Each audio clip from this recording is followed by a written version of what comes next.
Hey guys, welcome back. If you're new, I'm Mark. This is CCFG Garage. Thanks for checking us out. We got your October news, couple of Camaro tidbits that we're following.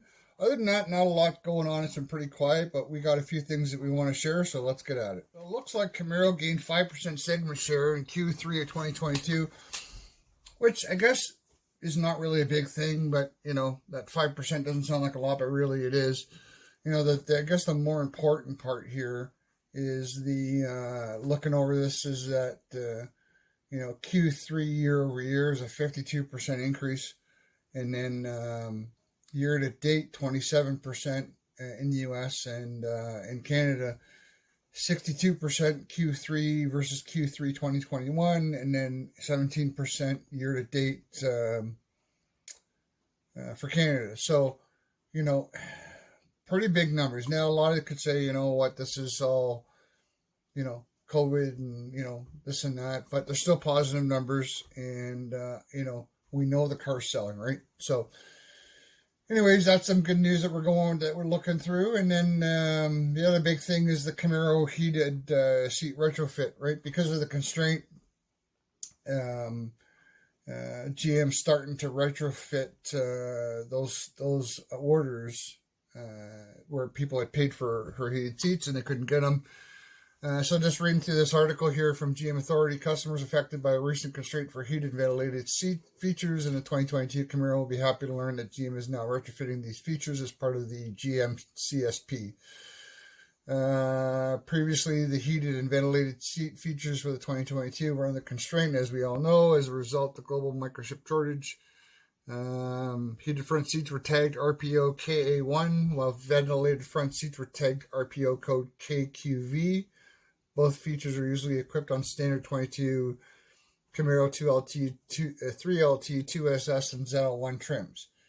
They go on to say that a new GM CSP makes units for 2022 Camaro affected by this constraint eligible for a free dealer retrofit. Dealers are instructed to replace the front seat heater control module, reprogram the BCM, and for some other vehicles, reprogram the HVAC module.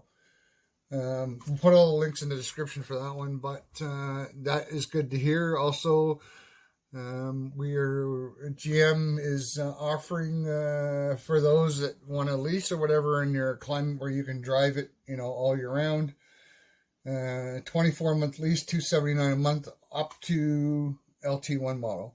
So LSLT up to LT1, right? So I checked it out on a 1SS, and it only goes to LT1. So if you're looking to get into the car pretty cheap and you can drive in a climate where you have that ability all year round, it's a pretty good thing that's going on.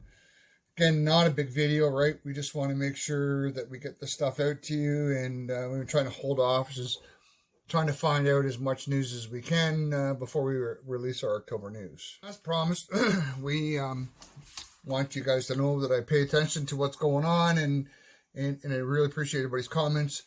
I selected this one from Grimlock Dinobot because it was pretty lengthy. It was a pretty lengthy comment in regards to our 6th Gen Porsche sales performance video, and breaks down what his input was on why the car's not doing well, and how it compares against others. So I really appreciate the comment on that, Grimlock, and guys, keep them coming, because we really appreciate all the feedback, and we're going to feature them here for you guys, so really appreciate it. And again, don't want to spend a lot of time on this. I know it's not popular with some people, but I know others do appreciate it. I want to thank the following members or subscribers for subscribing to the channel. We got another 47 in the last month. The channel's doing well, which put us over the 600 mark.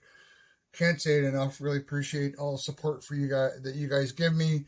If you want to support me in any way, you can support me on Ko-fi there. We're always trying to buy new tech and whatnot, and new equipment to make the channel as good as possible. So I just want to say thank you, and we'll tell you about what's coming up next. What are we working on? So what's coming up next, or what's coming up soon? We're working on a Camaro versus Mustang video. I've had this going for a bit and kind of just done bits and pieces on it.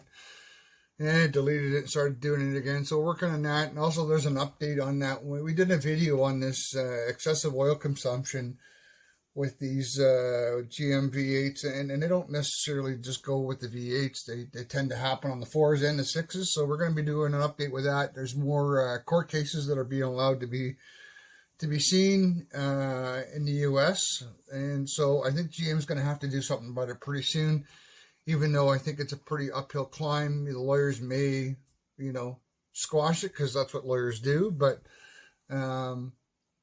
I think something's going to happen. I think something's going to happen soon. There's too many things that are going on with these motors. So stay tuned for that. And really appreciate the support for the channel. And we will see you soon. We hope you enjoyed this video. Make sure you like, subscribe, and ring that bell so you don't miss any of our upcoming videos. We really appreciate the support.